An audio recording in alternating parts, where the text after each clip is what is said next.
আজকে একটু নতুন ফ্লেভারের রামেন ট্রাই করলাম। হঠাৎ করে ঝাঁঝাল কিছু খেতে ইচ্ছে করছিল, তাই ভাবলাম রামেন খাই। আর রামেনের এই ফ্লেভারটা আমি আজকে প্রথমে ট্রাই করছি। তো রামেনের রেসিপি তো কম বেশি সবাই জানো। তো আমি এখানে রামেনের জন্য পানি ফুটাতে দিয়ে দিয়েছি। তো তোমরা দেখতেই পাচ্ছ পানি ফুটেও গেছে। আমি প্যাকেট থেকে রামেনগুলো বের করে পানিতে দিয়েও দিছি।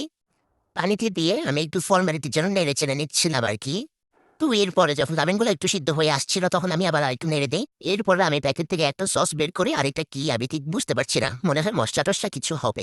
আর আমি যেহেতু ঝাল এত বেশি খেতে পারি না, তার জন্য আমি একটু গোড়া দুধ অ্যাড করে দিই, যাতে ঝাল কিছুটা কমে। গোড়া দুধ দেওয়ার পরে আমি এগুলো একটু নেড়ে চেড়ে মিক্স করে দিই।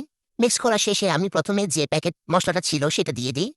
প্যাকেট মসলা দেওয়ার পরে আমি যে স্পাইসি সসটা ছিল সেটা দিই। সস আমি পুরোটাই দিয়ে দিয়েছিলাম। সস দেওয়ার পরে রামেনটা মিক্স করার সময় এটার কালার দেখে তো আই এম তো অবাক। কেননা রামেনের কালারটা আমার মতোই কালো। আমি ভাবি নাই এটার কালার এরকম কালো হবে। কারণ আমি সবসময় যেটা খাই চিজের ওটা একটু রেড কালার টাইপের। আচ্ছা যাই হোক, তো ভালো করে মিক্সিং করে আমি এটা বাটিতে নিয়ে নিই, পুরোটাই নিয়ে ফেলি। এরপরে আমি আবার সেম প্যানটাই ওয়াশ করে চুলায় দিয়ে দিই। এরপরে আমি এখানে একটু সয়াবিন তেল দিয়ে দিই ডিম ভাজার জন্য। রামেনের সাথে কিন্তু ডিম অ্যাড করলে টেস্ট আরো বেশি বেড়ে যায়। তো আমি এখানে তাদের মধ্যে একটা ডিম প্রথমে দিয়ে দিই, এরপরে আরেকটা দিয়ে দিই। মানে আমি এখানে দুইটাই একসাথে ভেজে ফেলতেছি, আলাদা আলাদা করে না ভেজে।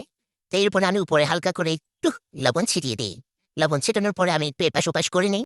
এপাশ ওপাশ করা শেষে যখন দেখলাম ডিমটা পুরোপুরি হয়ে গেছে, তখন আমি এক বাচ দিয়ে তুলে ফেলি বলতে রামেনের উপরেই নিয়ে ফেলি। এই তো শেষ আমার রামেন বানানো। আমি ২ টা চামচ নিয়ে নেই। আজকের ভিডিওটা থাকছে এতটুকু। তোমরা লাইক কমেন্ট করতে ভুলো না। টাটা।